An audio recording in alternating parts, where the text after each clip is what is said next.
என்னடா நானும் பாத்துக்கிருக்கேன், காலேஜ் முடிச்சு இத்தனை வருஷம் ஆச்சு, ஏதாவது வேலைக்கு போவான்னு பார்த்தா போகவும் மாட்டேங்கிறேன்.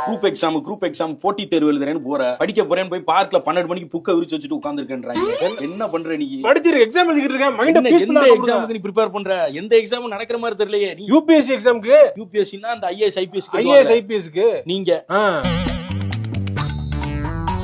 ஐஏஎஸ் ஐபிஎஸ்க்கு எழுதுனேன்.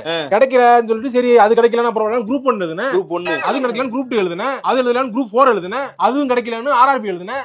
அதுவும் கிடைக்கலன்னு இப்ப பேங்க் கிளர்க் வரைக்கும் எழுதிட்டு இருக்கேன். இதுவும் கிடைக்கலன்னா ஸ்கூல்ல கணக்கு டீச்சர் பேரை கக்கூஸ் எழுதி வச்சு அந்த மாதிரி எழுத போறியா? சும்மா இல்ல தேவையில்லாம என்னடா எழுதவே இல்ல. அது வேற ஒண்ணு எழுதுறது என்ன காமிச்சிட்டாங்க. சும்மா நீங்க ஏதாவது சொல்லாதீங்க இத பத்தி. உன் ஹேண்ட் ரைட்டிங் தான் உன் வாத்தியார் சொல்லி செருப்படி வாங்கின மறந்து வச்ச அவனுக்கு. இனிமேல் கக்கூசில் எழுத மாட்டேன்னு 500 தடவை எழுதி மறந்துட்டியா? சரி விடுங்க, அதை விடுங்க. 12ஆம் கிளாஸ்ல 850 மார்க் எடுத்தா. மேத்ஸ்ல ஜஸ்ட் பாஸ். காலேஜ்ல 10 அரியர் வச்சு பாஸ் பண்ண. இந்த லட்சணம் முகரையில உன் முகர கட்டைக்கு யூபிஎஸ்சி வரை கேக்குதா? ஏன் எழுத கூடாதா? 12th மேல் படம் பாத்துக்கிட்டீங்க நீங்க? பாருங்க, பார்த்து மோட்டிவேஷன் ஆகுங்க.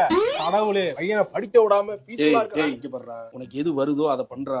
அத பண்ணானத விட மாட்டீங்களே. என்னது? சும்மா இருக்கிறது எனக்கு பிடிச்சிருக்கு. அது நல்லா இருக்கு. அதே நான் பண்ணுவா. 5 வயசுல தூங்க மாட்டேங்கிறேன்னு தோல்ல தூக்கி போட்டு நடக்க ஆரம்பிச்சேன்டா. 31 வருஷம் ஆச்சு. வலிக்குதுடா. வலிக்குதுன்னா 55 செய்யுங்க. சரியா போய் வெளியில கொஞ்சம் நல்லா கேட்காது. இரு வாங்கிட்டு வந்துறேன்.